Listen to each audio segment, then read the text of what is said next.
Nena Benamí, con todos los honores que usted y su responsabilidad e investidura le merece. Bienvenida, Nena. Le doy unas palabras para con nosotros.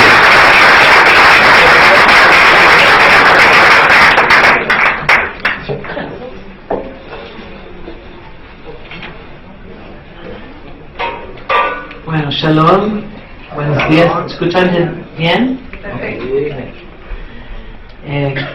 Diputado Amarilla, Rabdan, pastores queridas, Blanca y Alberto, y los otros líderes cristianos de todo Uruguay, que yo comprendo que han llegado desde 8 departamentos, 30 comunidades, así que muchas gracias por estar juntos con nosotros hoy. Esos días, ese mes, son días especialmente marcados de significado. Celebramos el aniversario número 69 de la independencia del Estado de Israel. Si miramos por un momento la prensa de ese día en la historia, podemos todos sentir la vaga de la historia. En un día como hoy, antes de 69 años, en el New York Times, el día de sábado 15 de mayo 48, aparecen como headline principal los siguientes titulares: sionistas proclaman el nuevo Estado de Israel, Truman lo reconoce y espera que haya paz, Tel Aviv es bombardeada, Egipto ordena invadir. De modo que desde sus comienzos, el pueblo de Israel necesitó luchar por su existencia en un área hostil, con enemigos a su alrededor, atacado por 6 ejércitos árabes el mismo día de su creación. 6 meses antes, el 29 de noviembre de 1947, hubo una votación histórica en la ONU en Nueva York. Las familias judías en Israel y en Palestina, en esa época no fue Israel, y en el mundo entero, también acá en Uruguay, se congregaban alrededor de las radios, muy nerviosos, esperando, contando el resultado de esa votación. No sabían qué sucedería el día siguiente. Cuando la votación llegó a su fin, y fue claro que sí, que el Estado judío iba a nacer en la tierra prometida de Israel, la gente se volcó a las calles para bailar y festejar. Solo David Ben Gurion, que va a estar después el primer ministro de Israel, y sus consejeros no lo hicieron, porque ellos sabían que solo era el comienzo de la lucha. Ayer yo fui mirando en mi Facebook y teléfono y yo vi otro documento histórico que yo quiero compartir con ustedes, que es impresionante por el mensaje que transmite. Es en hebreo, así que no van a ver mi teléfono, pero yo le leo en mi español. El 29 de noviembre, cuando pasaron el resultado de la votación, 33 por, 13 contra y 10 abstenciones, David Ben Gurion preparó, se que llamamos en inglés un to-do list, un listo de cosas que él sabía que va a necesitar hacer. Había 17 cosas en esa lista. Yo voy a leerlos y piénsenlos, ¿qué fue estar primer ministro de Israel?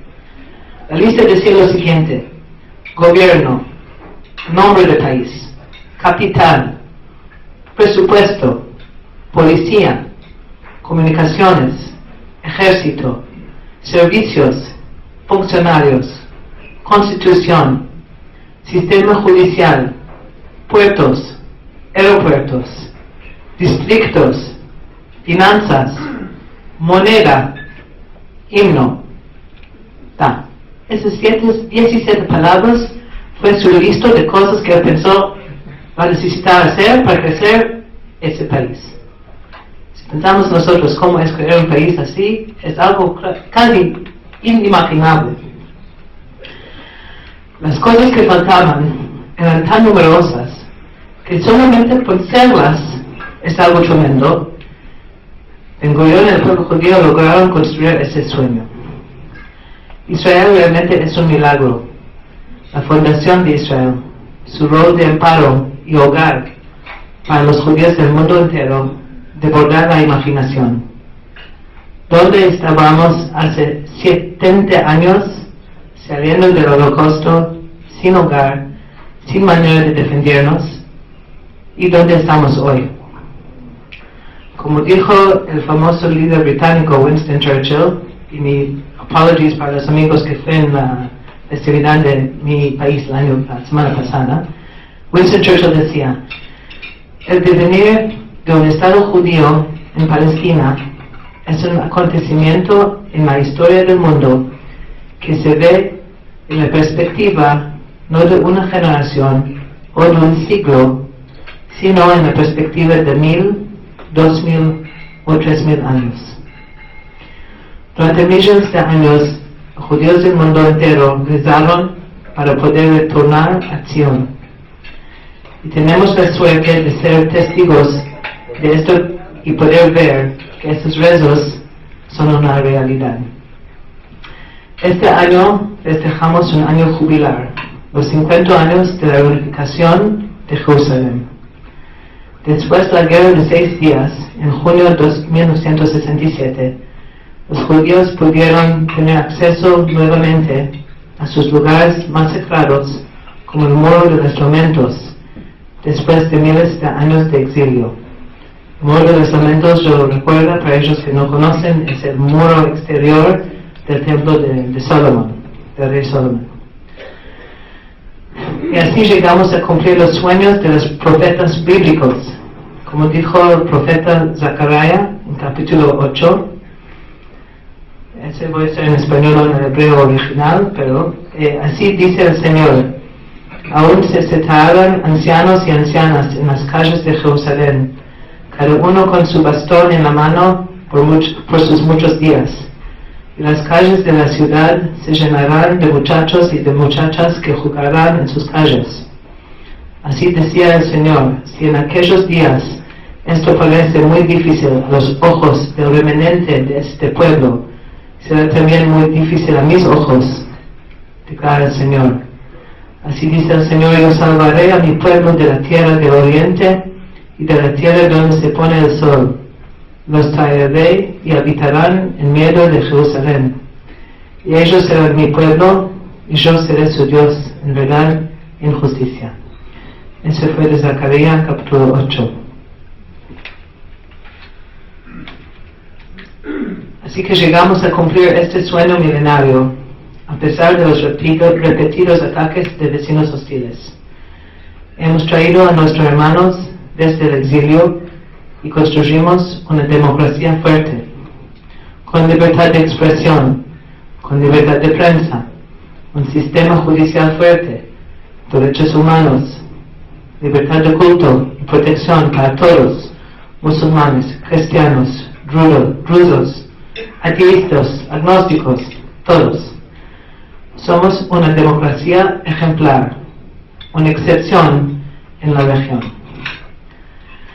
A medida que la zona continúa su descenso hacia la barbarie y el caos, la vida de los cristianos se ha vuelto desagradable y sufren persecución y violencia en el Medio Oriente. Hace un siglo, el 20% de la población de la región era cristiana. Hoy en día, la población cristiana del Medio Oriente ha caído a menos de 4%. A medida que las fuerzas del Islam militante se extienden a través de la región, las comunidades cristianas antiguas son diezmadas. Los cristianos son decapitados, como hemos visto en vídeos del ISIS. Israel se enorgullece de ser una luz en la oscuridad. Tenemos una comunidad cristiana cada vez más próspera, 5 veces más grande que la que había cuando nació Israel, en 48. Al mirar a nuestro alrededor, es fácil perder la esperanza acerca de nuestro futuro, pero no lo haremos.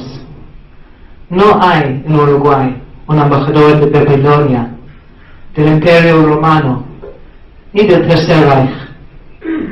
Sí hay un embajador de Israel.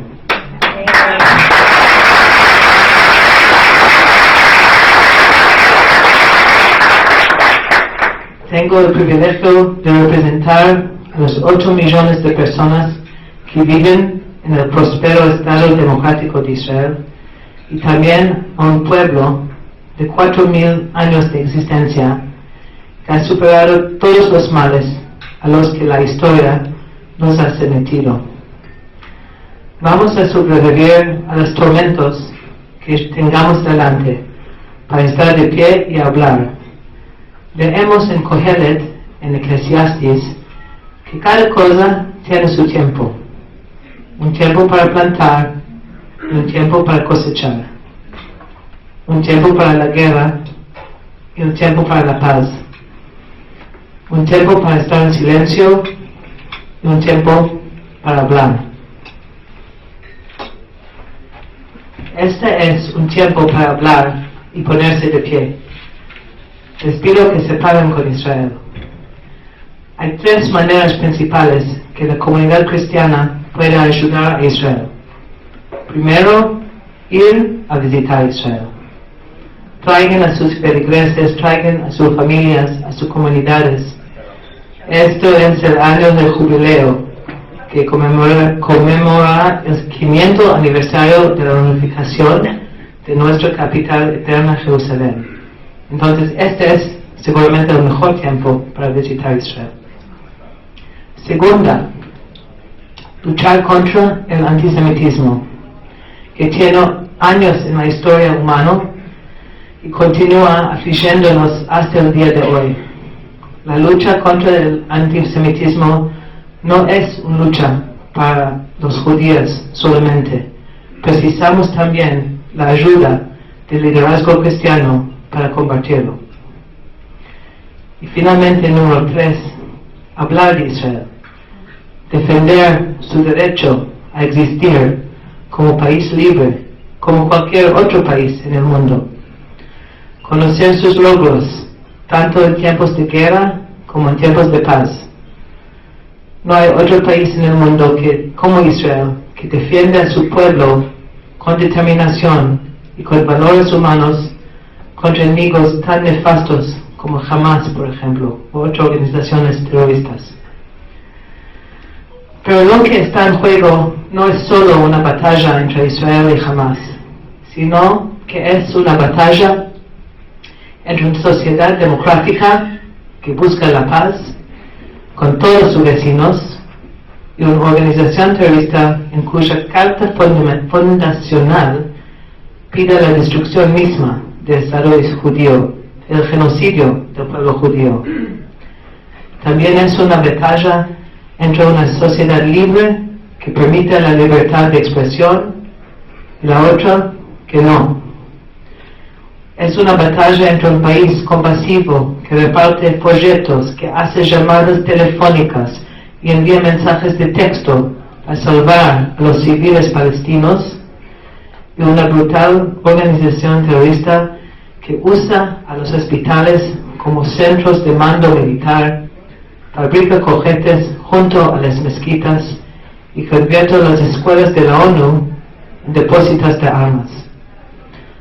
Israel merece más que el apoyo de la comunidad internacional. Israel merece la admiración de la comunidad internacional, porque ningún militar en la historia ha sido tan cuidadoso como Tzahal para proteger a los civiles inocentes que se encuentran del otro lado. Y este cuidado no se da cuando estamos peleando una guerra por control remoto a miles de kilómetros de distancia.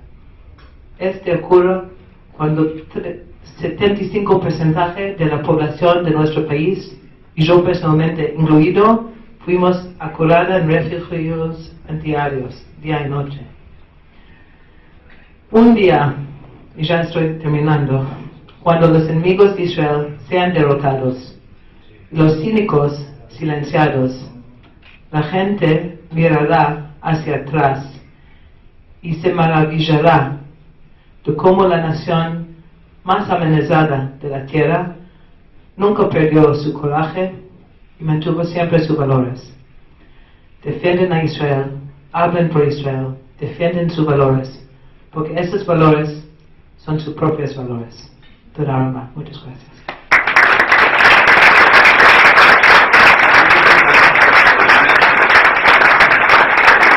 Muchas gracias, embajadora, y queremos recibir al Rabí Benavik. Él tiene un mensaje para usted también en este momento.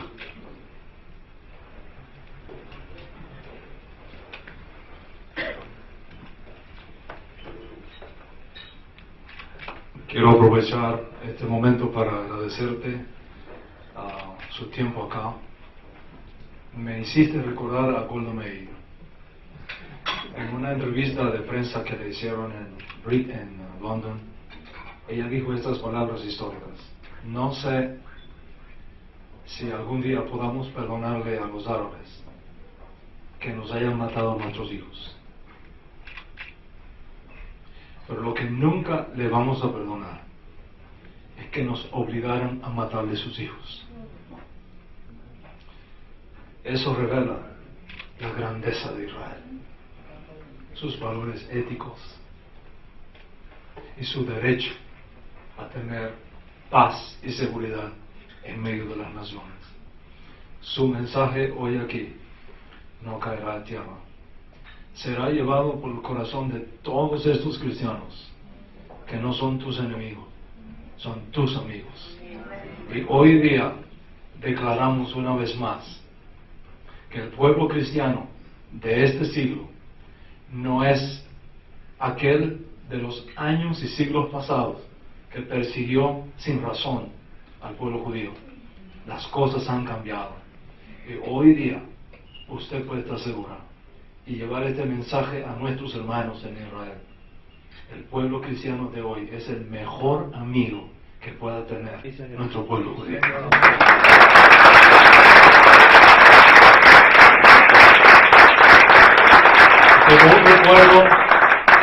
Como un recuerdo de este día, de este momento tan extraordinario, quiero entregarle esta colección de escritos judíos, totalmente en hebreo. Asofen Hamalchuti de Beit David. Es el Nuevo Testamento hebreo. Porque así como el pueblo cristiano se está acercando al pueblo judío, llegó también el tiempo para que el pueblo judío dé un paso de avance y redefina la posición del más grande judío que ha producido Israel. No un enemigo de Israel, sino un amigo de Israel, por lo cual vivió y por lo cual murió. Y esto puede ser el punto de encuentro de la reconciliación más grande de toda nuestra historia. Toda Rabá.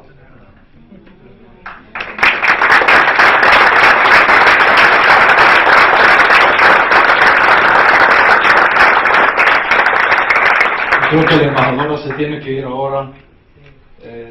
Un poco, sí, necesito volver a trabajar por mi país en otros lugares. Así, muchas gracias y lo felicito por el día hermoso de hoy. Gracias por invitarme a estar con ustedes. Muchas gracias.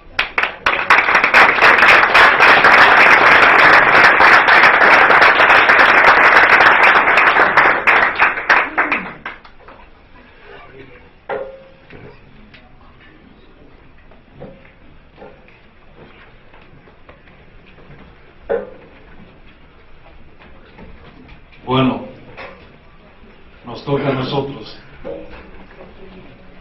No sé si prefieren tomar un receso de 5 minutos para ir al baño, cambiar de posición y venimos en 5 minutos. Director, creo que sería una buena idea. Solo vamos a tomar 5 minutos, de pronto hay que ir al baño, caminar un poquito y regresamos. 5 minutos uruguayos.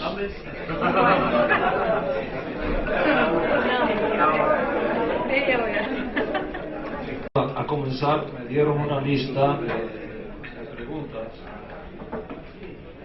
que son más o menos representativas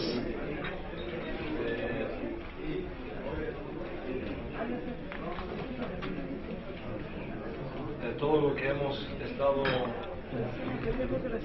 estado hablando acá. Una vez más, les agradezco muchísimo que hayan respondido a esta invitación y compartir este día de estudio de lo que más queremos y amamos, como son las enseñanzas de nuestro Santo Maestro, como aparecen en el Nuevo Testamento. Aquí hay una pregunta que dice: me gustaría conocer su interpretación de Efesios 2, 12 al 16. Vamos a buscar Efesios 2. Voy a buscarlo aquí en el Código Real. Efesios.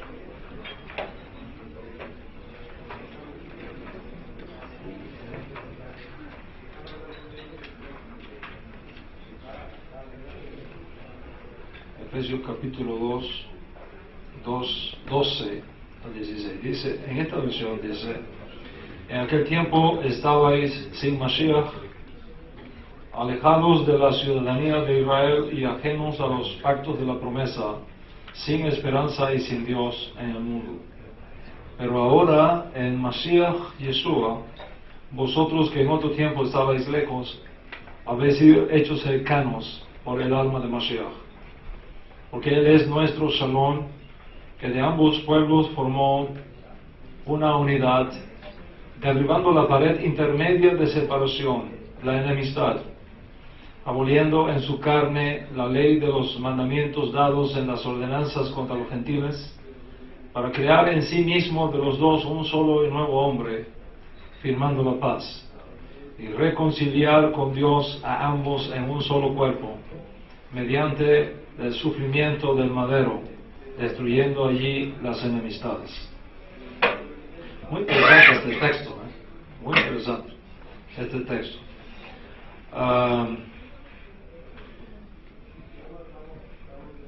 La primera cosa que hay que tener en cuenta a la hora de analizar un texto como este es primero el contexto judío de la conversión de los gentiles. Como yo expliqué en la conferencia previa, la única manera que tenían los gentiles antes de Mashiach, antes de aparecer Jesús en el escenario de Israel, era haciéndose judío. No había otra. La única forma, si alguien quería pertenecer al pueblo de Israel, la única manera era a través de una conversión formal al judaísmo como judíos, según el rito de Moisés.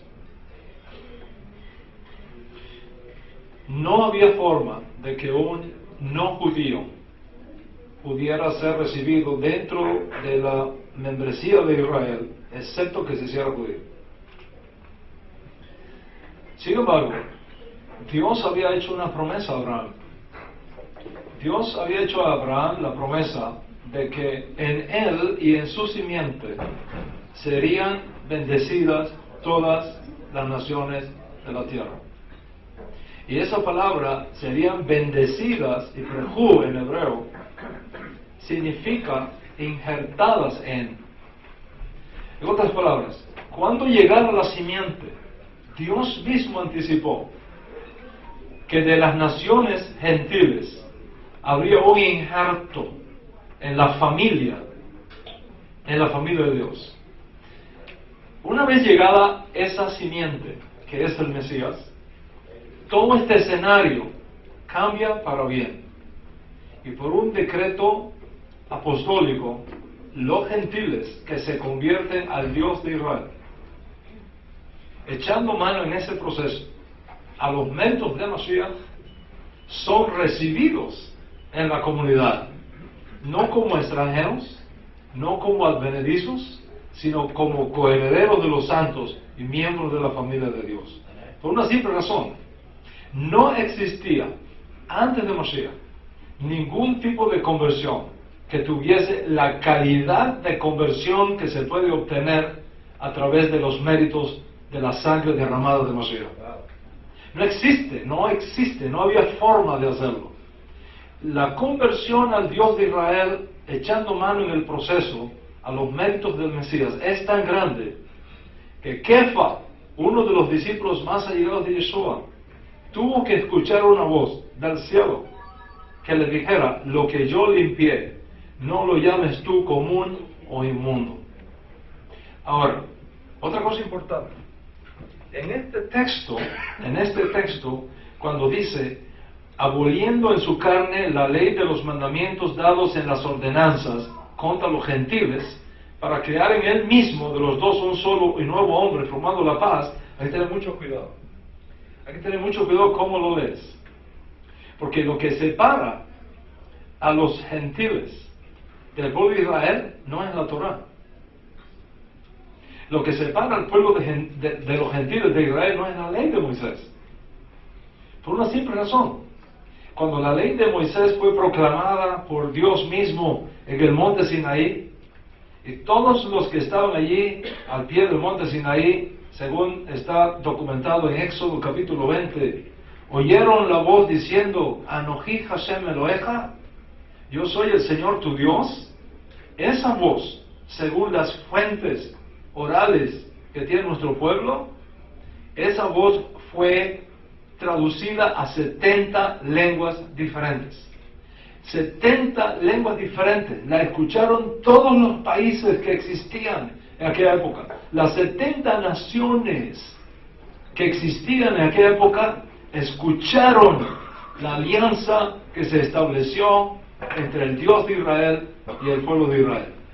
Por lo tanto, no es la ley de Moisés lo que impide que el pueblo no judío se acerque a Israel. Todo lo contrario, dentro de la ley de Moisés está la provisión para que todo el que quiera hacerse judío pueda hacerlo. Entonces, cuando Pablo aquí menciona estos mandamientos, aboliendo en su carne la ley de los mandamientos dados en ordenanzas, ¿de qué ordenanzas se está refiriendo? Para poder comprender eso, tenemos que entender cómo era el judaísmo de la época de Yeshua. Una generación antes de Yeshua, existieron dos grandes rabinos en Israel. Uno de ellos se llamó Shammai, el otro se llamó Hillel. Shammai decretó 18 mandamientos en contra de los gentiles. Tenemos que entender a Shammai. Shammai, juez de Israel en aquellos días, enfrentó la realidad de un país invadido por fuerzas extranjeras. Shammai enfrentó un imperio romano que introdujo en Israel todo tipo de perversión que usted puede imaginar. Porque los romanos, para tener contentos a sus soldados, tenían que facilitarle en los países que ocupaban todo tipo de placeres, todo tipo de satisfacciones y todo tipo de entretenimiento para que no añoraran regresar a Roma, sino que estuvieran bien en el país donde estaban y pudieran ser buenos soldados allí. Israel se llenó de paganismo. Israel se llenó de teatros romanos, hipódromos para carrera de caballos, prostitución sagrada. Es increíble lo que se hizo en Israel para mantener contentos y felices a los soldados romanos. Había ciudades en Israel tan paganas, tan romanas, como por ejemplo Tiberíades, que se le dedicó a Tiberio César, donde un judío ni siquiera entraba. No hay evidencia histórica, por ejemplo, de que Yeshua entrara en ninguna de las ciudades de la Decápolis, por razón de su paganismo. En medio de esas circunstancias, existieron romanos, como Cornelio, por ejemplo, del capítulo 10 de Hechos, que abandonaron los ídolos del imperio y se convirtieron al Dios de Israel, y fueron vistos como justos de las naciones, pero sin embargo no eran aceptados dentro de la comunidad judía, por una simple razón: las 18 instrucciones o decretos rabínicos que estableció el juez Shammai en Israel una generación antes de Yeshua. Y por esos 18 mandamientos o decretos rabínicos establecidos por Shammai, era prácticamente imposible a un gentil convertirse al Dios de Israel y ser parte de la comunidad judía. Esos mandamientos fueron los que crearon la separación total entre el pueblo judío y los gentiles. Cuando Pablo dice aquí que Yeshua echó por tierra esos mandamientos, no tiene nada que ver con la ley de Moisés. Tiene que ver con estos mandamientos rabínicos que fueron establecidos, que estaban operando en Israel en aquellos días y que era la práctica civil en Israel en aquellos días. Nosotros tenemos evidencia de eso en el Nuevo Testamento. Por ejemplo, según la ley de Shammai, ningún judío tenía permiso para entrar a casa de un no judío. Está prohibido. ¿Por qué razón? Porque el paganismo era tan grande y la idolatría era tan grande que lo más probable es que si un judío entraba a casa de un romano o de un gentil, estuviese endosando de alguna manera la idolatría que se practicaba en esa casa. Por lo tanto, Shammai prohibió a los judíos visitar nada que fuese gentil, y mucho menos la casa de un romano, donde el culto al emperador era la norma de cada día. Es por eso que tú entiendes ahora, cuando Pedro visita una casa de un no judío, la protesta que se levanta en contra de él, diciéndole: ¿cómo es que tú, siendo judío, entraste a casa de un gentil? ¿Sobre qué base? No sobre la base de la Torá, sino sobre la base de los mandamientos rabínicos establecidos por Shammai, que hacían prácticamente imposible a un gentil venir a ser parte de la comunidad judía. Esto es una demostración más de la importancia que tiene conocer el Nuevo Testamento, teniendo en cuenta toda su realidad hebraica, cultural, política, rabínica, jurídica que había en los días de Yeshua. En otras palabras, cuando Rav Shaul escribe, él no escribe en un aislamiento rabínico. Rav Shaul no escribe desde una burbuja cultural. Él escribe dentro de una realidad, dentro de de hechos históricos que marcaban la vida jurídica de Israel en aquel tiempo. Conocer eso es clave para dar una correcta interpretación de las Escrituras. Lejos esté que Yeshua muere para destruir la ley de Moisés. Esa es la forma antisemita más sofisticada, teológicamente hablando, que uno podría encontrar en el cristianismo, y nada más lejos de la verdad. Hay una segunda pregunta acá, vamos a ver. Con respecto a las 7 fiestas solemnes de Levítico 23, ¿se considera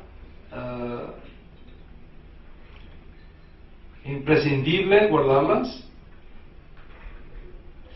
¿Tiene implicación en la salvación al hacerlo o no? ¿Hay pecado celebrar fiestas paganas como Navidad cuando el enfoque es aprovechar para evangelizar? Muy interesante esta pregunta, ¿no? En realidad son 3 preguntas. En realidad son tres preguntas. ¿Okay? ¿Se considera imprescindible guardar las fiestas? Bueno, vamos a ir un poquito antes. Miren, todas las fiestas bíblicas que están en Levítico 23 y que se conoce como el ciclo festivo de la Torah, todas las fiestas bíblicas que están ahí, Shabbat, Pesach, Reshit, Shavuot, Rosh Hashanah, Yom Kippur, Sukkot, todas esas fiestas bíblicas que están ahí no son fiestas judías. En ningún lugar dice la Biblia que esos son fiestas judías. Si usted va a Levítico 23, dice, estas son las fiestas del Señor. Las fiestas no son nuestras, son sus fiestas. Y Él nos invita a participar de ellas. Esa es la primera cosa. La segunda cosa que hay que entender es 2 palabras hebreas importantísimas que aparecen ahí, en ese texto de Levítico 23. Moed y Mikra. Esas dos palabras hebreas ahí son críticas para entender de qué se trata. Primero, Moed. Moed significa tiempos de encuentro. Tiempos de encuentro. Tiempos de encuentro con Dios.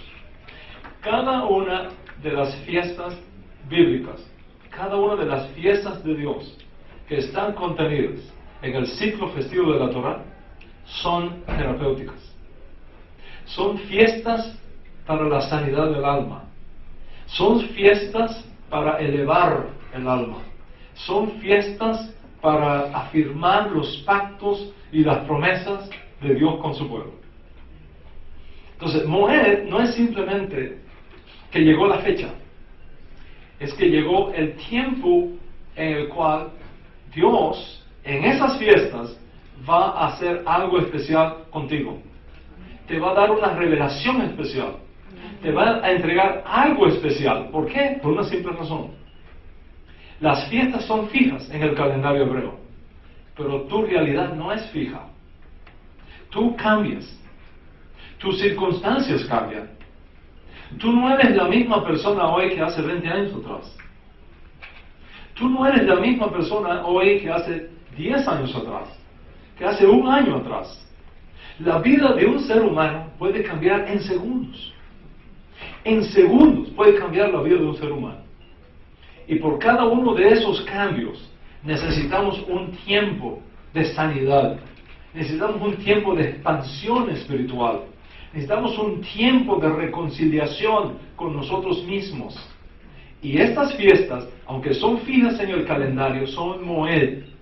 No cronológicamente Moed, simplemente, sino tiempos de encuentro para que en tu caminar en la vida, en tus batallas de la vida, en tus luchas de la vida, en los traumas y en los golpes que de cuando en cuando llevamos en la vida, podamos tener esos tiempos de encuentro con el Dios de Israel, donde de una manera muy especial Él quiere revelarse a nosotros para tratarnos, para sanarnos, para levantarnos, para fortalecernos, para elevarnos y para curarnos. Y ese término es muy importante. Y el otro término que es extremadamente importante también es Mikra Kodesh. Es el término hebreo que aparece allí. Mikra Kodesh es una convocación de santidad. Pero convocación de santidad en el texto hebreo tiene una implicación muy particular. Y es tal vez la palabra castellana que mejor se acerca a ese concepto es la palabra ensayar. En otras palabras, cada una de las fiestas del Señor son un tiempo de ensayo para algo grande que viene más adelante.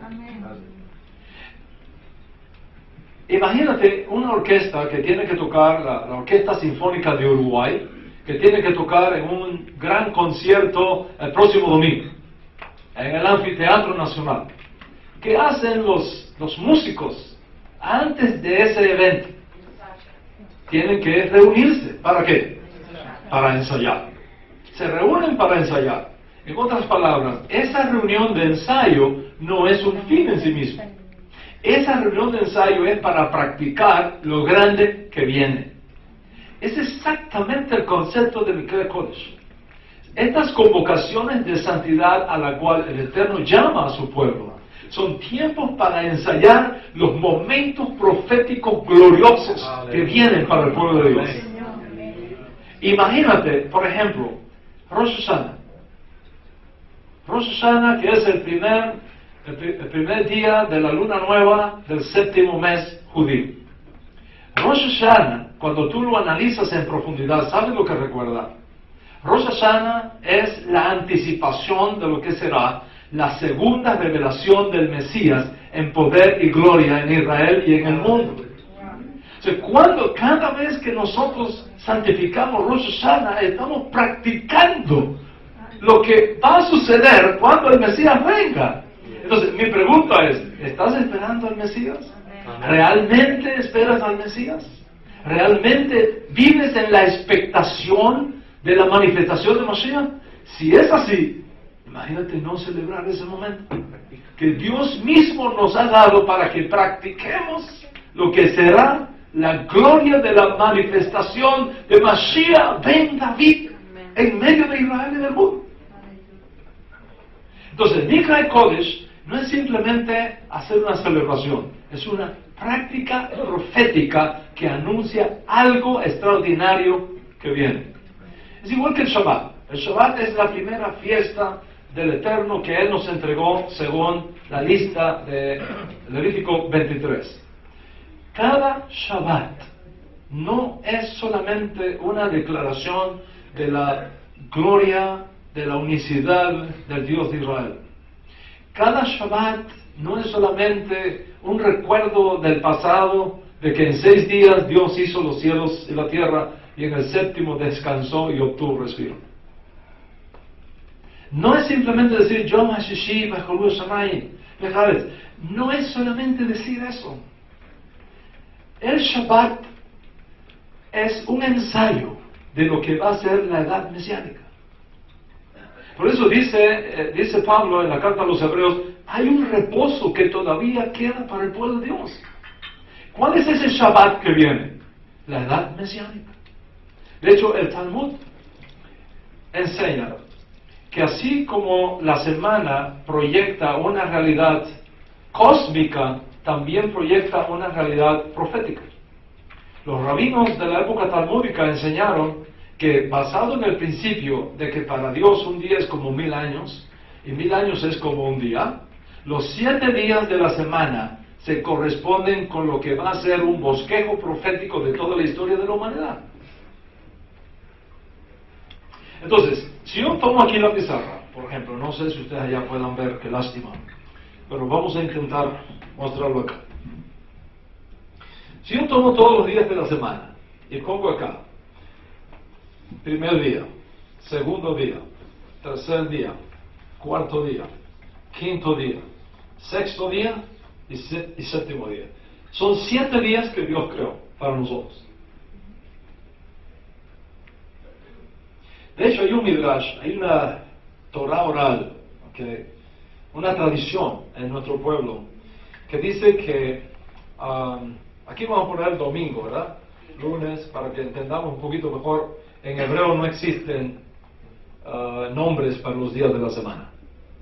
El único día de la semana que tiene nombre en hebreo es el séptimo, se llama Shabbat. El resto es primer día, segundo día, tercer día, cuarto día, quinto día, sexto día.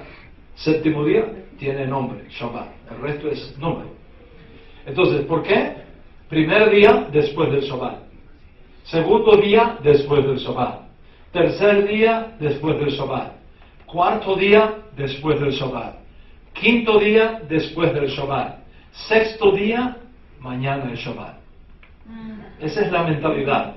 ¿Okay? Por eso es que el Shabbat es el único día que tiene nombre. Entonces hay un midrash que dice, vamos a ponerlo así para que lo entendamos, ¿okay? Que el domingo y el lunes fueron casados por Dios. O sea, el domingo y lunes vienen juntos. Martes y miércoles vienen juntos. Jueves y viernes vienen juntos, están casados, ¿verdad? Están casados. El Shabbat se quedó solo. Entonces el Shabbat protestó. Se presentó delante de Dios y dijo, no es justo que al domingo le diste el lunes, al primer día le diste el día segundo, al tercer día le diste el cuarto, al quinto día le diste el sexto, y a nosotros, a mí me dejaste sola. Dice Dios, en el Midrash, dice, no, yo no te dejé sola, yo te di un compañero, y ese compañero es el pueblo de Israel.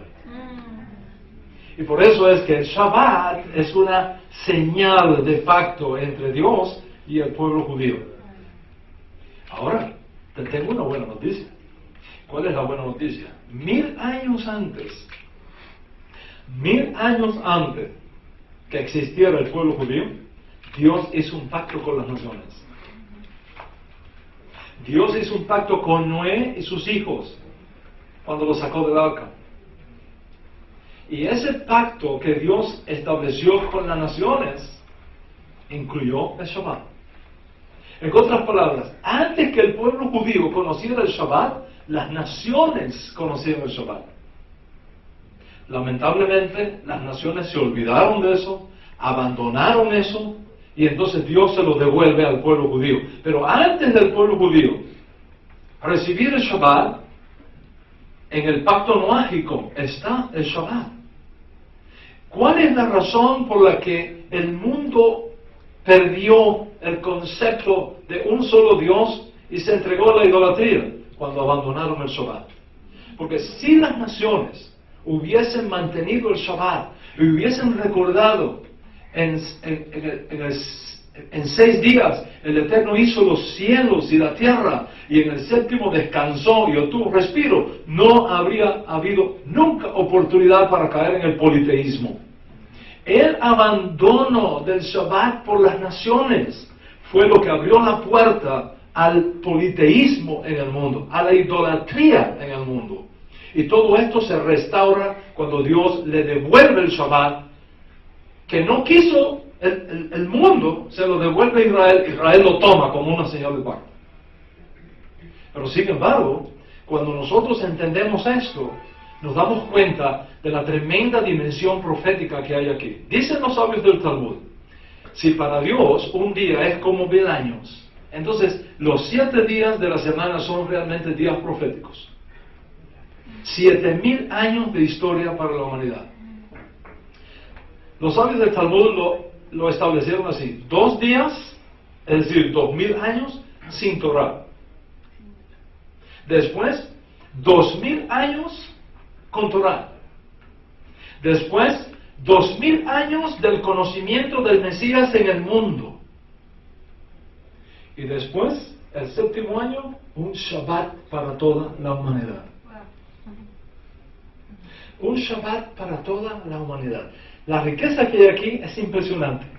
Porque según las tradiciones judías antiguas, el Mesías tenía que aparecer en Israel al final del 4º milenio y el comienzo del 5º. Y justamente aquí nació Yeshua. El mundo lleva 2000 años oyendo hablar de Mashiach. No importa la manera como lo ha oído, pero el mensaje de Mashiach está siendo escuchado. ¿En qué momento estamos de la historia? ¿En qué momento estamos de la historia? Para comprender esto, tenemos que entender un poquito las raíces hebreas de la fe. El día judío comienza en la noche, no en la mañana, no a la medianoche. Cuando cae el sol, comienza un nuevo día para Israel. Entonces, el primer día de la semana se inicia el sábado a la caída del sol. El sábado, cuando cae el sol a las 6 de la tarde, ya es el primer día de la semana. Ese primer día de la semana, hasta que caiga el sol, abre el segundo día de la semana. Y así sucesivamente. Cuando llegamos al sexto día de la semana, presta atención, cuando llegamos al sexto día de la semana, se conoce como día de preparación. ¿De preparación para qué? Para el Shabbat. Para el Shabbat. Por eso es que el judío trata de llegar a su casa temprano cuando llega el sexto día de la semana. La mujer judía prepara el pan, prepara la comida, tiene que ser un pan especial, no puede ser cualquier pan. Tiene que ser un vino especial, no puede ser cualquier vino. Tiene que ser la mejor comida de la semana. El primer plato que se come en Shabbat es pescado. ¿Por qué se come pescado en la comunidad judía? El primer plato que se pone el día de Shabbat es pescado, el viernes en la noche, cuando ha caído el sol. Es pescado por dos razones. Primero, porque los peces no participaron de la corrupción que llevó al diluvio universal. ¿Por qué razón? Porque la mayoría de los animales acuáticos no tienen relación física para procrearse. Los animales de la tierra, tanto del aire como de la tierra, incluyendo el ser humano, necesitamos contacto físico para poder procrear. Los peces, en la mayoría de los casos, los peces, y por eso sirve de ejemplo, la hembra pone los huevos y se va, y luego viene el macho y los fecunda. Sí, no hay contacto, sí, no se corrompieron, mientras que los de la tierra, incluyendo el hombre, se corrompieron a un nivel que los monos machos tenían relación sexual con los monos machos. Las hembras tenían relación sexual con las hembras. Dicen los rabinos del Talmud, cuando esté para llegar Mashiach, una de las señales va a ser que los hombres se van a acostar con los hombres y las mujeres se van a acostar con las mujeres, exactamente igual que lo que llevó al diluvio universal. Mi pregunta es, ¿lo estamos viendo o no lo estamos viendo? Entonces, ¿en qué día estamos de la humanidad? Estamos en el sexto día de la historia de la humanidad. Estamos en el día de preparación para la manifestación del Mashiach ben David en la historia. ¿Y qué va a hacer Mashiach ben David cuando llegue? La primera cosa que va a hacer Mashiach ben David es establecer la edad mesiánica. ¿Y cómo va a ser la edad mesiánica? Un largo Shabbat, un largo día de descanso. Entonces, ¿qué hacemos nosotros cada Shabbat? Mikra Kodesh, un ensayo para lo que esperamos que viene, un ensayo para lo que sabemos que viene, un ensayo anticipando por la fe el momento glorioso cuando los cielos se van a abrir y la figura majestuosa del Mesías de Israel va a descender para poner fin a toda injusticia, a toda maldad, a toda corrupción y establecer finalmente el reino de Dios aquí en la tierra. ¿Cuántos entienden lo que estamos hablando? ¿Qué pasó?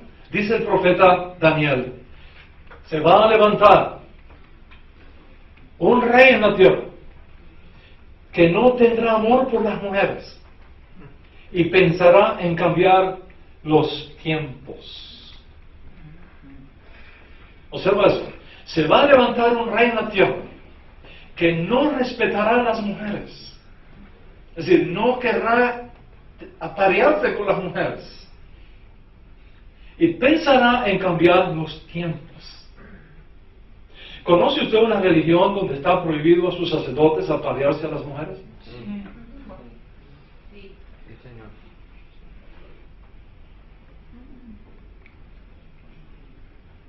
Lea el texto arameo de ese capítulo de Daniel y verá el término que usa, exactamente el mismo término hebreo, moed.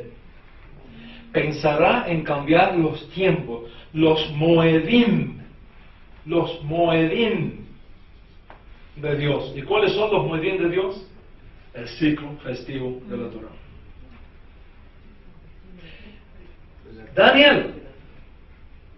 Daniel, el profeta Daniel, 6 siglos antes de Yeshua, recibió la profecía de que vendría un sistema al mundo que destruiría los moedim de Dios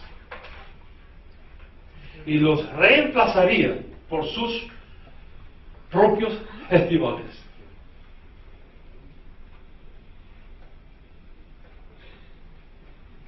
La razón por la cual la mayoría de la iglesia cristiana católica santifica el domingo como día del Señor no es porque los apóstoles lo enseñaron,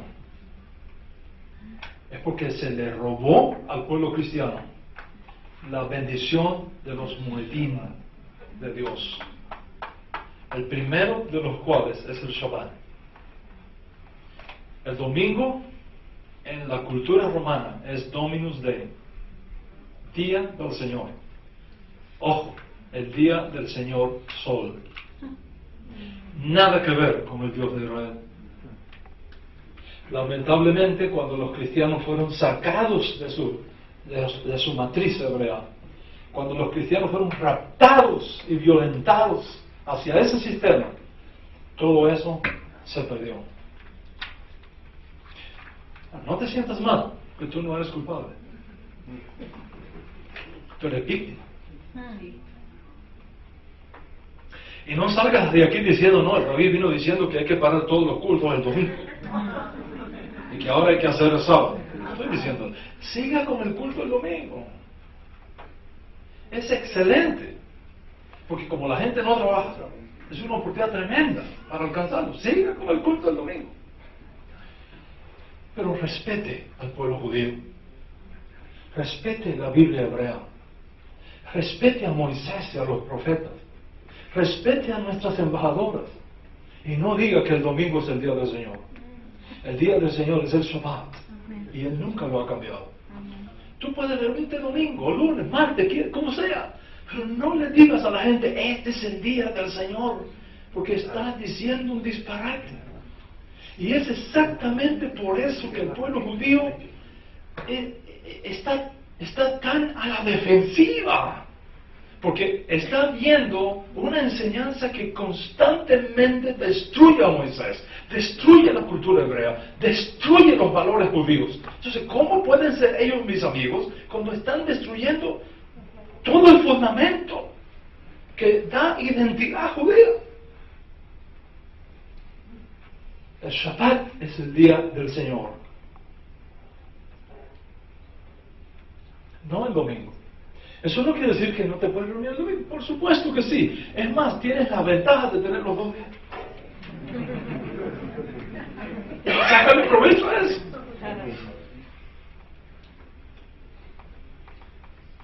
Pero este es un ejemplo de la riqueza que tiene conocer los tiempos proféticos de Dios. Que no solamente es una reunión de terapia para tu alma, de terapia para tu familia.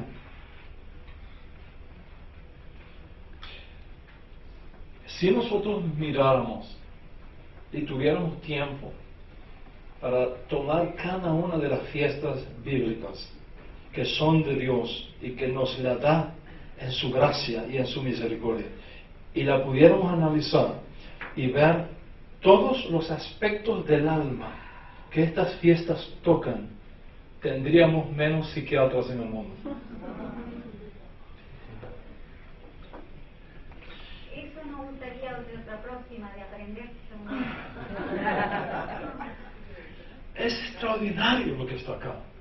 Por eso, ahora tú puedes entender la fuerza de la oración del rabino Shaul de Tarso, el apóstol Pablo, como está documentada en Efesios capítulo 1.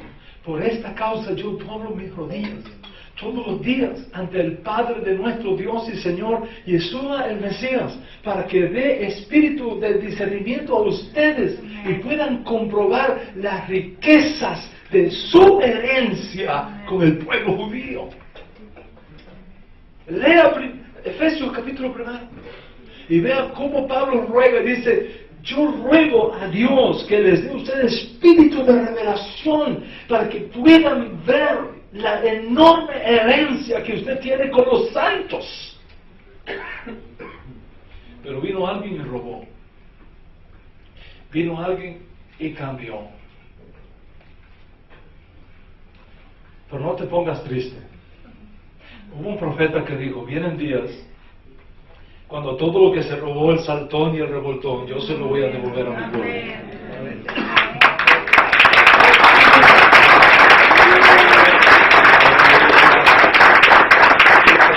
Vienen días, dice el Señor, cuando todo lo que se le robó a mi pueblo le será restaurado. Y dice más: y mi pueblo nunca más será avergonzado. Ahora, esto que bosquejé aquí del Shabbat aplica a Pesach, aplica a Yom Rishit, aplica a Shavuot. Ahora mismo viene Shavuot. El martes 30 de mayo es Pentecostés, a la caída del sol. ¿Cómo es posible que un pentecostal no celebre Shavuot?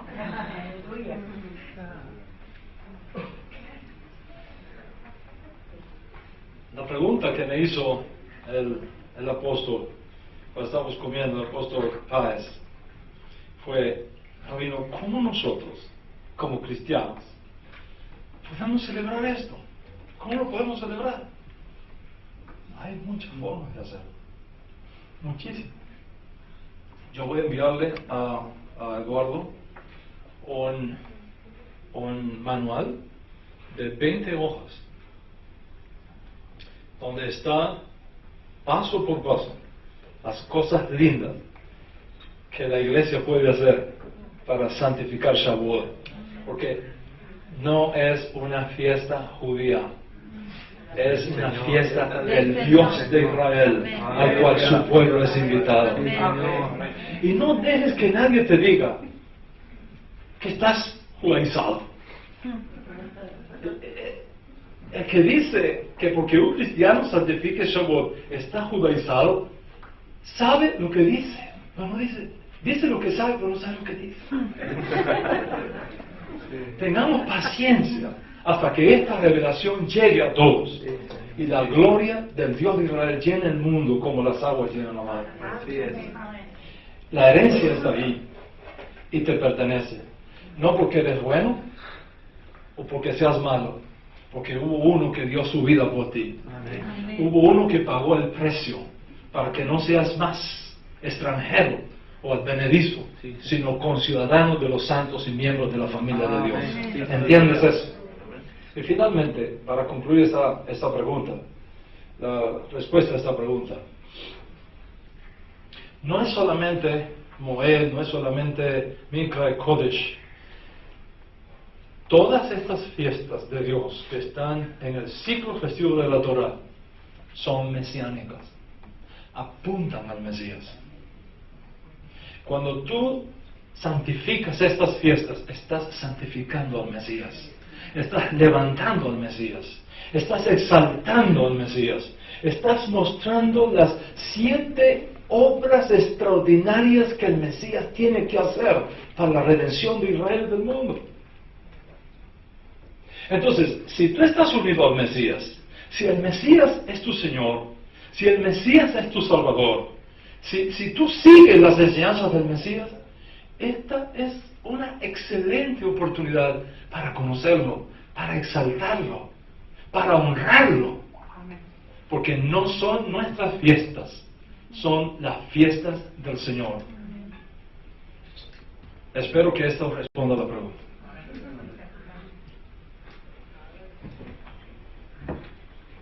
Pero hay más preguntas.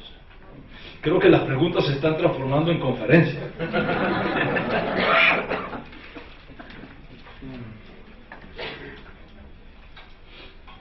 Vamos a ver qué más tenemos acá.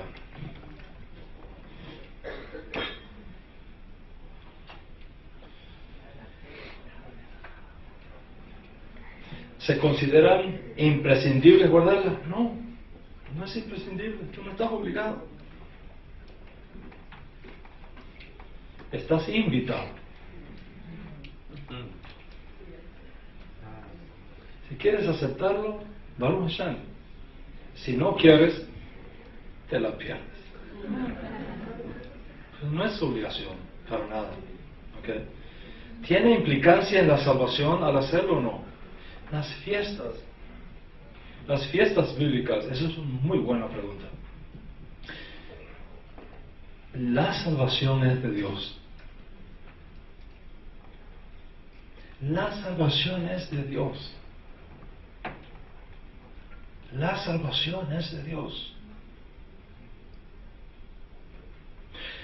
Y no hay otro nombre debajo del cielo dado a los hombres en que podamos ser salvos, excepto a través de Yeshua, el Mesías de Israel. No lo hay. Esa es una verdad que no podemos nunca negociar. Las fiestas bíblicas no son medios de salvación. Si por guardar las fiestas bíblicas se obtuviese la salvación, por demás murió Moshe. Las fiestas bíblicas no son para salvación. Las fiestas bíblicas son para santificación. Dios te salva en un momento, pero después es toda una vida en un proceso de santificación. Porque sin santidad nadie puede ver a Dios. Entonces, en la misma medida en que practicamos las fiestas bíblicas, recibimos esa terapia, recibimos esa investidura profética, recibimos ese trato de Dios, recibimos esos momentos de encuentros con Dios en el camino. Y eso facilita tu proceso de santificación. Pero para nada son un medio de salvación.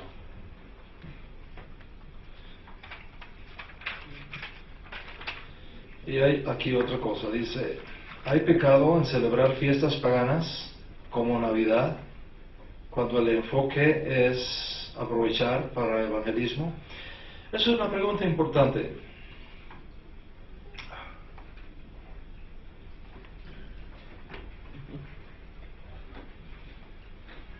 Voy a tratar, aprendí una analogía acá, en este viaje, y voy a tratar de usarla para que entendamos las implicaciones que esto tiene.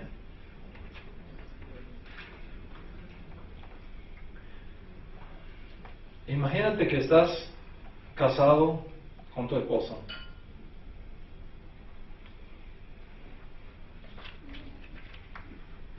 Y tu esposa te dice, mira, ni tú te acuerdas, ni yo me acuerdo cuándo es tu cumpleaños. Pero vamos a celebrarlo de todos modos. Sin embargo, yo me acuerdo muy bien del cumpleaños de mi amante.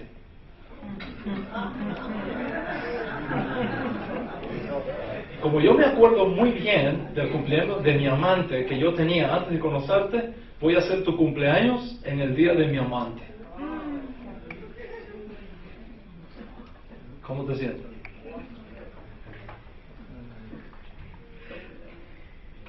La Navidad es el día de cumpleaños de tu amante.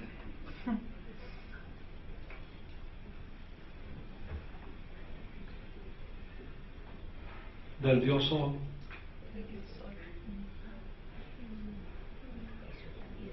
Entonces, cuando tú te metes allá adentro, tú entras bajo la autoridad de eso, sin saberlo. Y es por eso que hay muchas cosas que no funcionan. Y no sabemos por qué no funcionan. Porque está operando sobre nosotros una fuerza espiritual que no viene de una fuente de santidad, sino de una fuente de paganismo. Ahora, eso no significa que no sea una oportunidad para evangelizar. Pero una cosa es evangelizar y otra cosa es celebrar el Día del Amante. Dios tiene que darte la respuesta para evitar dos extremos. ¿Cuáles son esos dos extremos? Aislarte del mundo y revolcarte con el mundo. ¿Por qué? Porque si tú te aíslas, vas a tener algo que decir, pero nadie te va a escuchar porque estás aislado. Y si te revuelcas con el mundo, tendrás algo que decirle, pero no te van a escuchar porque eres igual que ellos.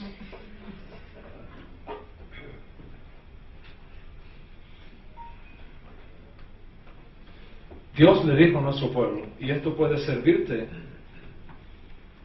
de punto de referencia para ti en tu situación y en tu cultura. Dios le dijo a nuestro pueblo, conforme a las costumbres paganas de este pueblo, que yo he sacado de la tierra para dártela a ti, nunca harás. No mencionarás el nombre de sus dioses. No harás conforme ellos hacían con sus dioses, porque tú eres un pueblo santo para mí.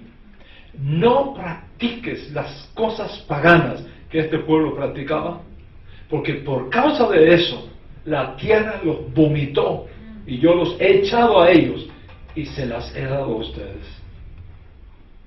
Atreverse a ser diferente en medio de un mundo pagano y paganizante es uno de los desafíos más grandes que están delante de nosotros. Que Dios, el Dios de Israel, les conceda gracia, entendimiento y sabiduría para saber cómo sacar las oportunidades sin hacerle la fiesta al amante. ¿Entendemos el concepto? Así es. Bueno, hay más preguntas. ¿Y cómo estamos de tiempo? Wow. La segunda conferencia. Dejemos la pregunta. ¿Qué margen, esta es otra pregunta, qué margen de error existe en la traducción del Nuevo Testamento de Reina Valera al original? De 1 al 10, ¿cuánto? Eso es muy interesante, ¿no? Cuando Erasmo en Holanda creó el texto Receptus griego, él lo hizo ecléctico. Es decir, él tomó de varios manuscritos griegos a los cuales él tuvo acceso, incluso manuscritos griegos tardíos, como del siglo X y el siglo XII, y los juntó y creó el Nuevo Testamento griego, de donde viene Reina Valera. Y debido a una serie de cosas que están de la historia detrás de ese texto griego de Erasmo, del texto Receptus, se encontró que algunos textos griegos no tenían ciertos capítulos del Nuevo Testamento. Y él fue a la Vulgata de Jerónimo en latín, la tradujo al griego y lo pegó en el texto Receptus. Entonces, de ese texto Receptus viene la Reina Valera. Interesante que en la primera edición del texto griego de Erasmo no estaba 1 Juan 5:7. 3 son los que dan testimonio en el cielo, el Padre, el Verbo y el Espíritu Santo, y estos 3 son uno. Eso no estaba en el primer texto griego que hizo Erasmo. Los editores le dijeron, no te pagamos si no corriges eso y creas uno que tenga ese texto. Necesitamos que ese texto esté ahí. Y bajo una enorme presión, donde su vida incluso corría peligro, Erasmo tuvo que producir un segundo Nuevo Testamento griego, incluyendo la Copa Juanina. Y de ahí viene Reina Valera. Si nosotros hiciéramos un estudio exhaustivo de la versión de Reina Valera, tenemos que decir 2 o 3 cosas que son importantes. Número 1, que es un lenguaje exquisito. ¿Okay? Primero, es un lenguaje exquisito. Yo no creo que exista una versión hispana más rica en la belleza de la lengua castellana que Reina Valera. Porque Reina y Valera nos vienen de la edad de oro, de la literatura española. La riqueza gramatical, la riqueza de estilo que hay ahí es impresionante. Es impresionante. Pero una cosa es el estilo literario y otra cosa es el contenido teológico. En el contenido teológico hay serios errores en la manera como se traduce, en la manera como se interpreta, cómo facilita que se interprete. Una de esas formas, por ejemplo, está en Mateo capítulo 11, verso 16 creo, donde en Reina Valera leemos: todos los profetas y la ley profetizaron hasta Juan. Todos los profetas, toda la ley y los profetas profetizaron hasta Juan. Cuando una persona que no conoce el judaísmo lee ese versículo en la forma como fue colocado en el Nuevo Testamento griego y traducido al español, en este caso por Reina Valera, ¿qué piensa usted que llega? ¿A qué conclusión piensa usted que llega? Si yo te digo a ti, la licencia que tienes para llevar este negocio es hasta el día que la embajadora de Israel nos habló en Montevideo, ¿qué va a pasar mañana con tu licencia?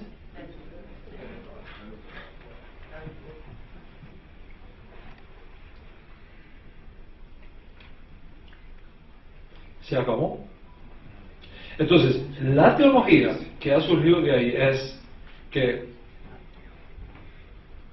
hasta Juan, en este caso Juan el Bautista, hasta Juan, ok, la ley estaba operativa, pero después de Juan ya viene una cosa nueva, ya viene la gracia, no la ley. Y de esa manera se yuxtapone una teología equivocada de que en la ley no hay gracia y que en la gracia no hay ley. Las consecuencias de esto es imprevisible. Hay movimientos cristianos de salvo siempre salvo, que dice, ok, ya recibí a Jesús como mi Salvador, ya lo tengo en mi corazón, ahora no importa cómo yo viva, no importa cómo yo viva, ya yo soy salvo.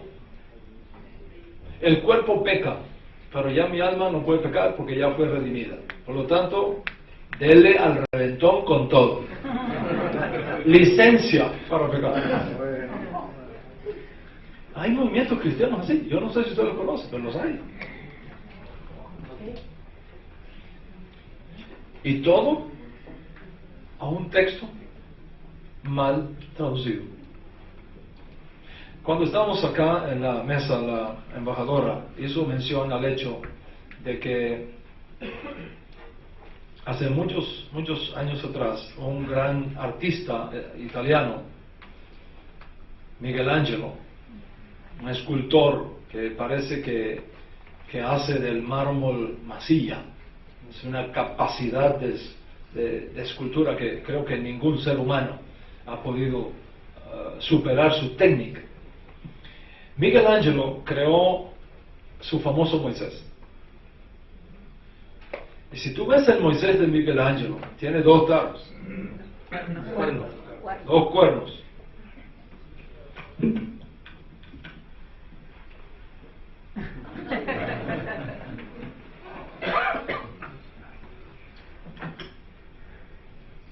Y fue gracioso porque contaba la embajadora que ella conoció una experiencia donde la gente llegó a una casa, unos cristianos llegaron a la casa de unos judíos y se asombraron. Y dice, oye, ¿pero qué judíos son estos? ¿Qué pasó? Dice, no le veo los cuernos. Pensando que todos los judíos tenemos 2 cuernos que nos salen de la cabeza.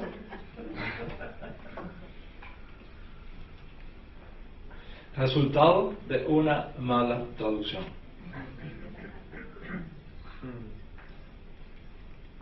Ahora, ¿qué es lo que enseñó realmente este discípulo de Yeshua al que estamos haciendo referencia con esta cita de Mateo capítulo 11? Gracias a Dios tenemos un texto hebreo de Mateo, aunque algunos insisten que no hay textos hebreos. ¿Okay? Hay un texto hebreo, hay 2, además de las referencias de los padres de la iglesia, que abundan por toneladas.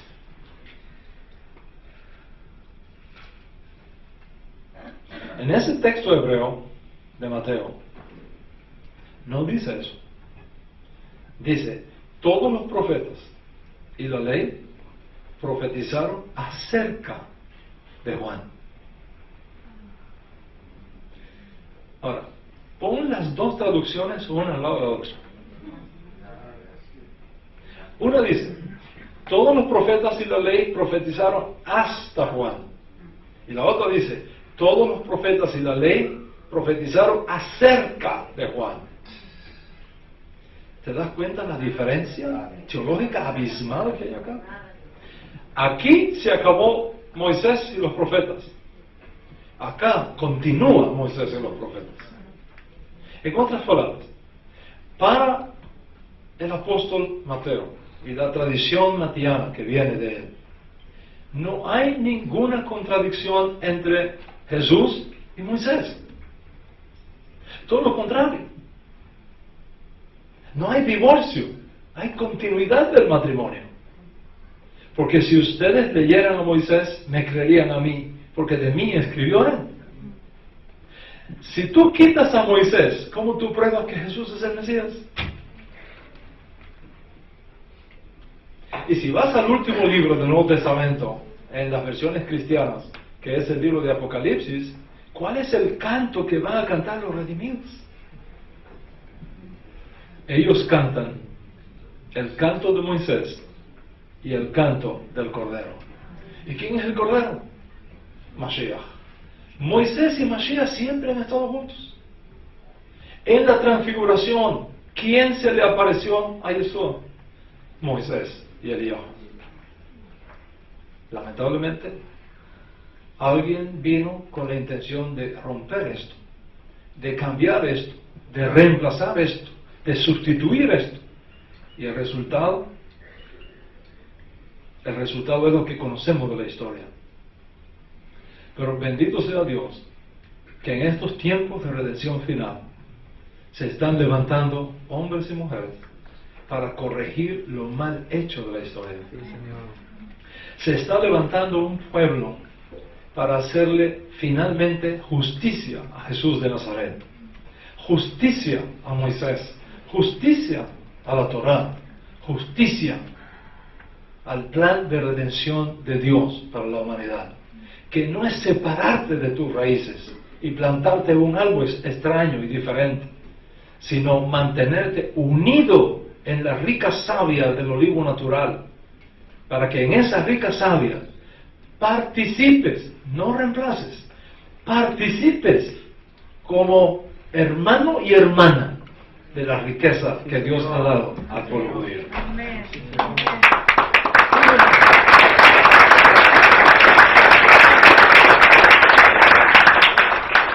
Bueno, luchando contra el tiempo, ¿Qué imagen de error existe en la traducción del Nuevo Testamento de Reina Valera al original?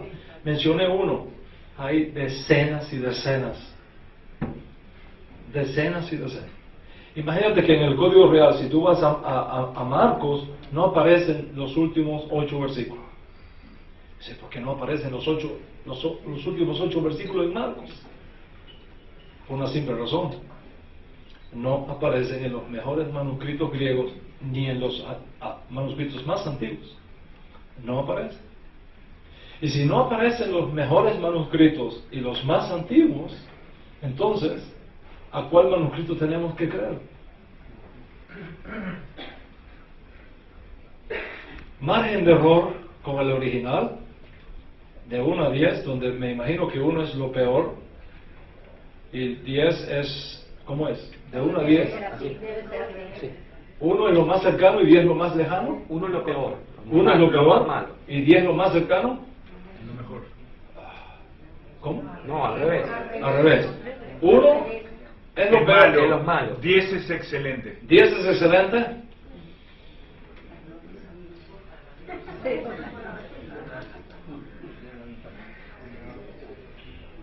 Para hacer justicia a Reina y Valera y Erasmo, creo que ellos hicieron uno de los trabajos más extraordinarios de la historia.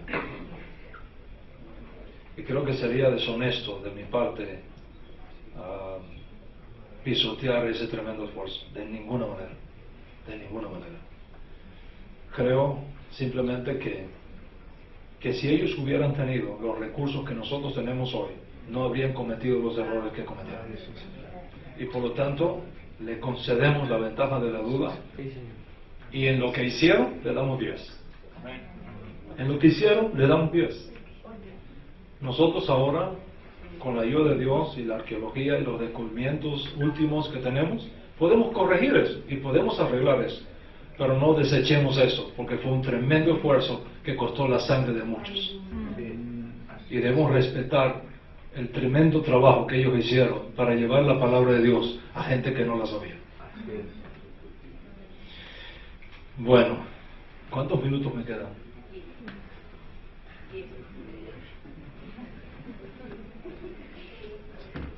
Hay otra pregunta acá. ¿Qué conclusión le merece la versión de algunos maestros bíblicos de que la iglesia cristiana no debería diezmar, dado que esa era una ordenanza para el pueblo de Israel en el Antiguo Testamento?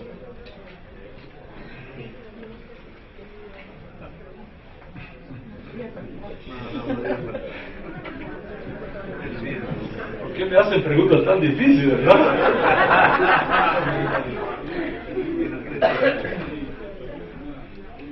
Volvemos al punto, ¿no? Eso es un punto de debate, ¿no? Pero volvemos al punto. Yo he descubierto que la mayoría de la gente que busca este tipo de excusa es para no dar.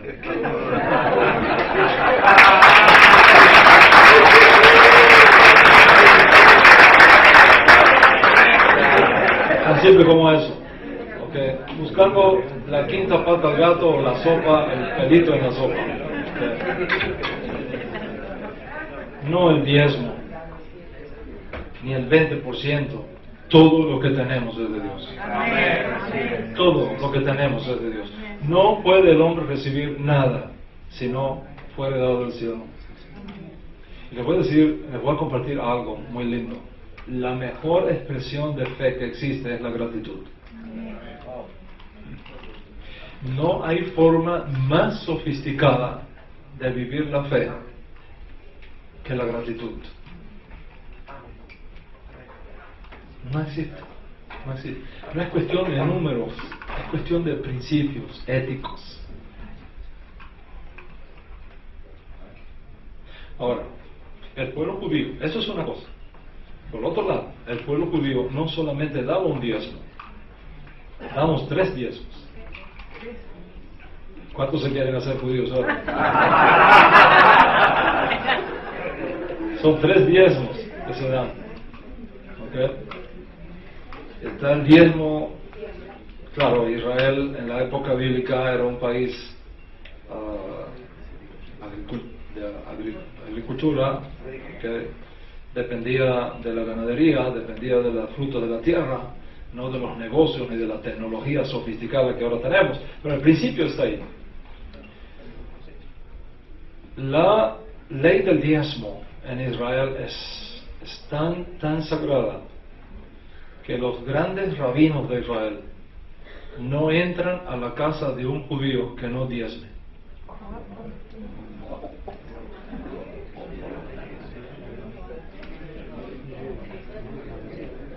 Está prohibido por la ley de Moisés presentar ningún grano al templo si primero no fue diezmado.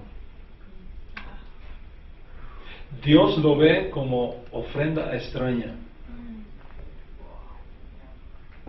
Y el judío da 3 diezmos. Da el diezmo regular, da un segundo diezmo sobre el diezmo regular y da un tercer diezmo para Jerusalén. Está el diezmo regular, el diezmo de los pobres y está el diezmo de Jerusalén. Eso no significa que cuando das el diezmo de Jerusalén te excusas del pobre y del todo. No, es en adición a. Y ahora entiendes por qué el pueblo judío es tan bendecido. Porque hay una ley en la teología judía que es impresionante. Y la ley dice así: cuando tu deseo de dar supera tu deseo de recibir, tú abres un canal por donde desciende la bendición de Dios a tu vida.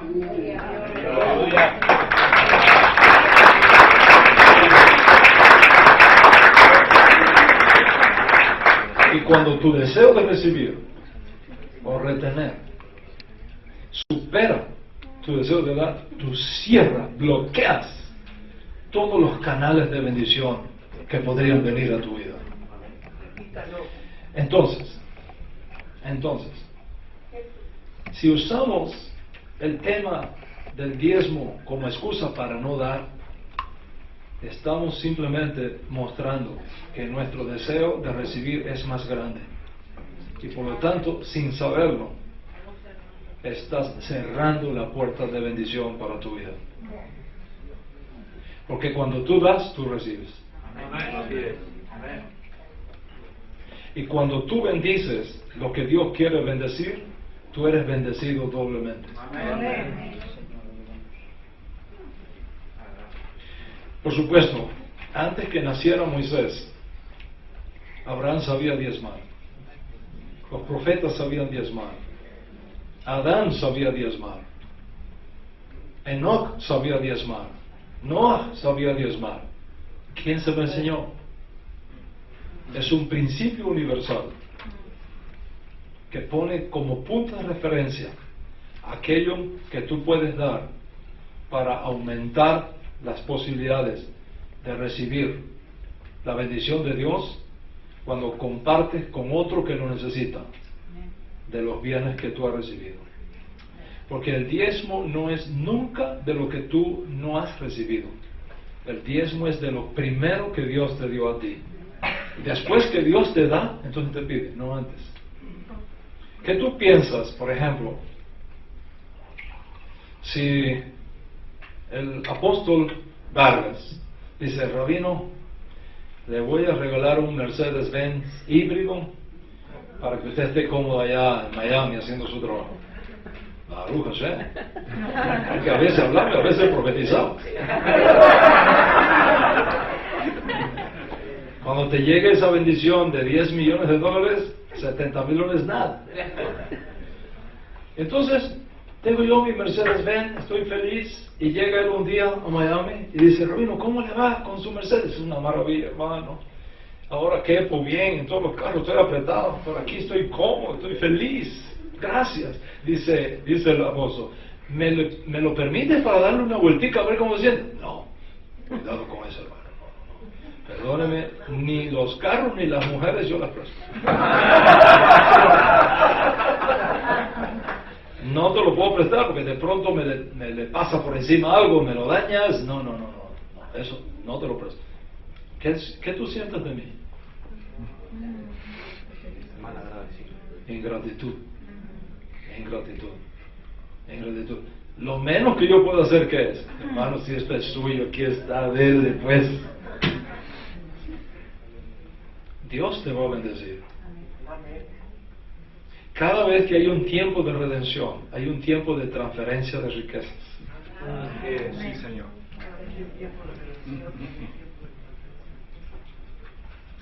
Y no tengas envidia del mundo haciendo sus estadios de 300 millones de dólares. Todo eso es para que un día se use para la edad mesiánica.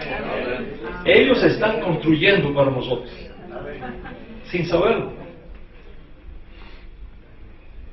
Entonces, si Él nos lo da todo, si nos lo entrega todo, vamos a estar cuestionando para que esa obra de Él siga adelante. Al que escribió esa pregunta, lo desafío, no el 10, del 20. Y verás que Dios es fiel.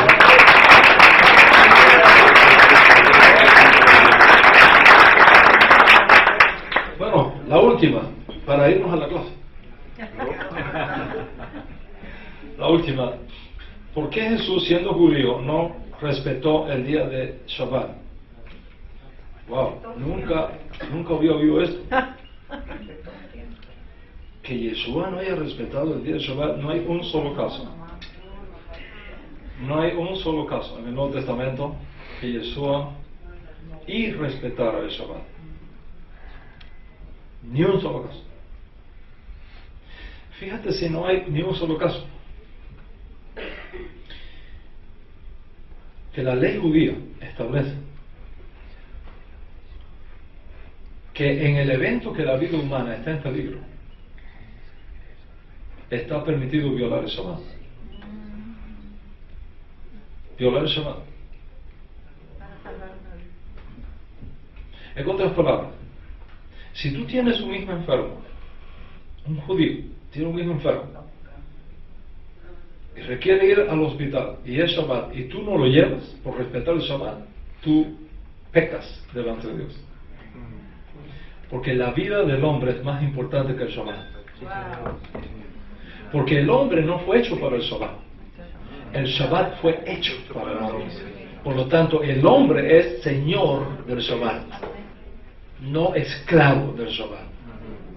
Consecuentemente, si la vida de un ser humano está en peligro en Shabbat, hay que hacer todo lo posible, incluyendo violar el Shabbat, para salvar a ese hombre. Porque el que salva la vida de un ser humano es como si salvara al mundo entero. Y fíjate, si Yeshua respetó el Shabbat, que aun cuando la ley judía tiene esa provisión, Él dijo, oren para que vuestra huida no sea en Shabbat. Oren para que vuestra huida no sea en Shabbat. En otras palabras, aun si cuando llega el momento de la crisis tienen que huir en Shabbat y no lo violan, oren para que ni siquiera tengan que violarlo. A ese nivel de santidad tenía Yeshua el Shabbat. ¿Qué pasa? ¿Por qué se da la impresión de que Yeshua violaba el Shabbat o irrespetaba el Shabbat? Precisamente por lo que estamos enseñando todos estos días aquí y hoy también. Porque no conocemos el mundo de Yeshua. No entendemos cómo era el mundo de Yeshua. No conocemos cómo era el mundo de Yeshua. Si nosotros conociéramos cómo era el mundo de Yeshua, entenderíamos tantas cosas. Y eso no se logra tomándote una cucharada de Tylenol. Se requiere estudiar, se requiere ir al aula, se requiere un monitor, se requiere un coach, se requiere un instructor que te tome de la mano y te lleve a conocer todas estas cosas. Porque para estudiar se requieren dos cosas fundamentales. Uno que quiera aprender y alguien que quiera enseñar. Si esas dos cosas no se dan, no se puede estudiar. Les voy a dar un ejemplo. El día de Shabbat, Yeshua llega a un lugar donde había una tradición de que los ángeles bajaban y movían el agua. que el primero que entraba se sanaba. Y ahí había un cojo, lleva 38 años postrado ahí. Y Yeshua llega y lo encuentra postrado y le dice, ¿quieres ser sano? Sí, pues claro que quiero ser sano, por eso es que estoy aquí. Lo que pasa es que como estoy cojo, estoy paralítico, cuando las aguas se mueven y voy a correr, ya otro me dio adelante. Y cuando llego, ya las aguas no hacen el milagro. ¿Y qué le dijo Yeshua? Levántate, toma tu lecho, anda y vete a tu casa. El hombre ocurrió un milagro. Se levantó, tomó su pajita, su camillita esa rodante de tira, la enrolló, se le echó encima y para su casa. Y era Shabbat. Y lo sorprende a alguien en el camino y le dice, es Shabbat, no está permitido llevar carga en Shabbat. ¿Y cuál fue la respuesta del hombre? Hermano, el que me sanó a mí, que llevaba 38 años ahí, me dijo que sí se puede hacer. Por lo tanto, ¿sabes qué? Yo sigo con mi casa con él. Ahora, respuesta.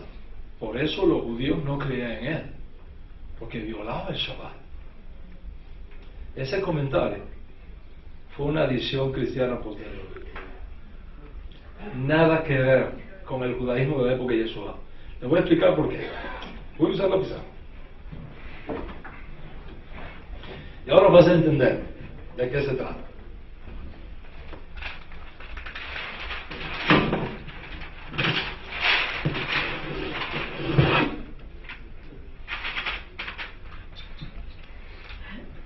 En el judaísmo hay un concepto que se llama Eruv.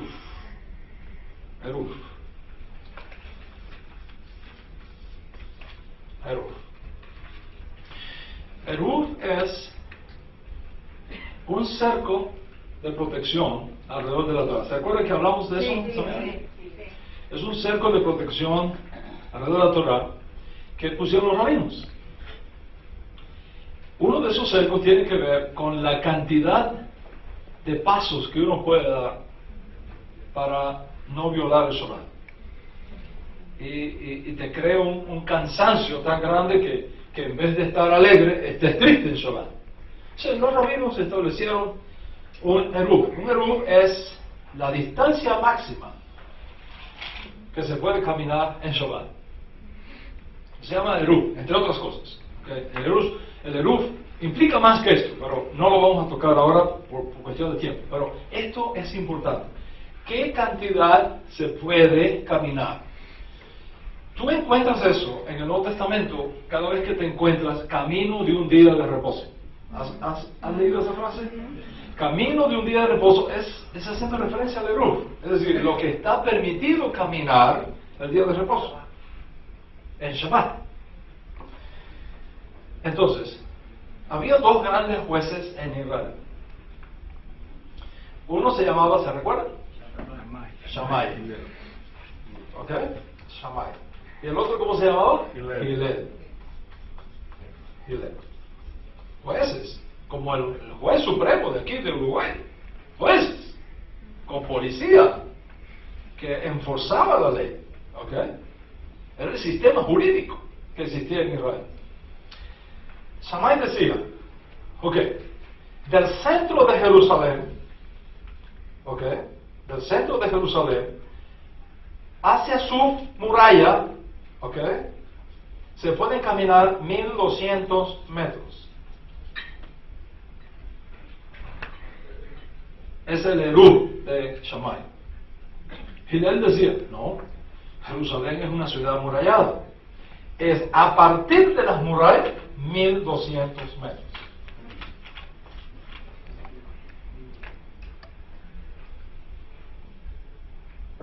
Entonces, en este caminar, okay, mientras tú estés dentro de esta distancia, en el caso de Shammai, o dentro de esta distancia, en el caso de Hillel, tú puedes llevar carga, porque estás dentro del eruv. Es decir, no estás moviendo nada de un dominio particular a un dominio público.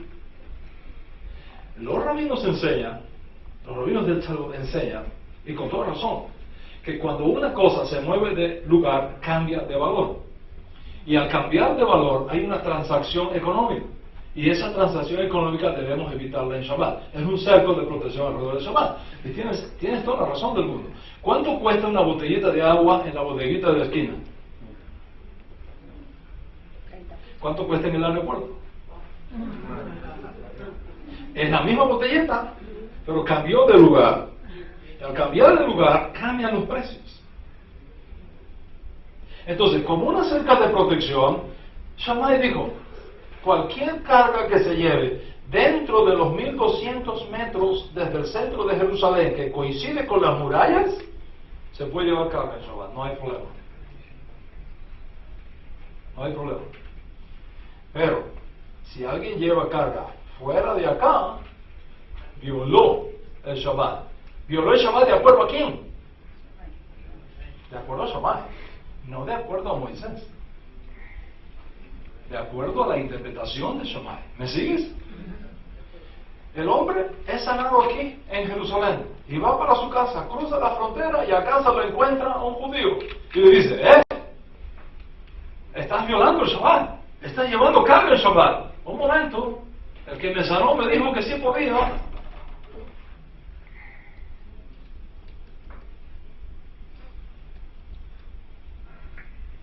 ¿Cuál es la respuesta?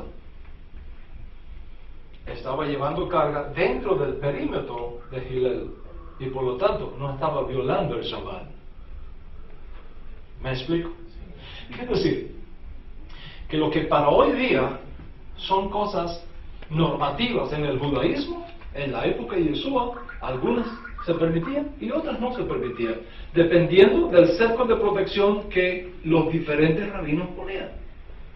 Entonces, lógicamente, desde la perspectiva de este Yehudí que se encuentra este hombre acá llevando carga, como era un estudiante de Shammai, estaba violando el Shabbat. Pero estaba violando el Shabbat de acuerdo a Shammai, pero perfectamente safe, seguro, de acuerdo a Hillel. Yeshua no violó el Shabbat en ningún momento. Sanar a un hombre en Shabbat no es violar el Shabbat. Restaurar a un hombre en Shabbat no es violar el Shabbat. Una vez le reconvinieron esto a Yeshua y le dijo, ¿quién de ustedes, si un buey o un asno se cae en un hueco, no lo saca, aunque sea Shabbat? ¿Cuánto más la vida de un ser humano? Por lo tanto, está permitido hacer el bien en Shabbat. Cuando tú aplicas este concepto y este conocimiento a todos los incidentes donde aparentemente Yeshua violó el Shabbat, descubres que dependía de la escuela de pensamiento, de las muchas que había en sus días, si hubo o no una violación del Shabbat. Desde el punto de vista de la ley de Moisés, Yeshua nunca violó el Shabbat. Es nuestro desconocimiento de cómo era aquel mundo y aquella época lo que nos lleva a pensar esas cosas. Y hay otra pregunta acá muy interesante. ¿Qué piensa de la Trinidad? ¡Wow! La Trinidad costó a los padres de la iglesia 300 años en establecerla. ¿Y usted cree que yo en un minuto la voy a explicar? 300 años. Pues les propongo una cosa. Que si el Eterno permite que regresemos acá, este podría ser uno de los temas que tratemos. La doctrina de la Trinidad desde una perspectiva hebrea. Será algo fascinante y algo extraordinario lo que vamos... pero quiero agradecerles enormemente su paciencia conmigo en ese día, haber venido acá, haber compartido esto. Creo que aprendimos una cosa. Aprendimos que no sabemos nada.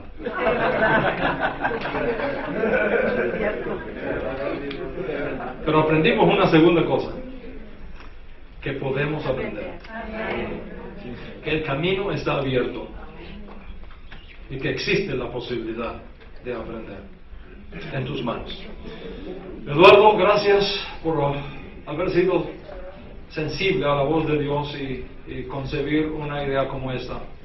Gracias a Juan Carlos, gracias a apóstoles, gracias hermanos y hermanas, pastores, pastoras, líderes, por recibirme con tanto cariño y con tanto amor. Queda solamente decirles que les llevo en mi corazón. No dejen que estas palabras se las lleve el viento, rumienlas, adquieran el video, repásenlo de nuevo y sean como los bereanos, como los judíos de Berea. Miren, estudien y comprueben por ustedes mismos si estas cosas son realmente así. Y el resto, Dios te irá mostrando cómo aplicar eso para enriquecer la obra que Él te ha confiado. Gracias, shalom, shalom.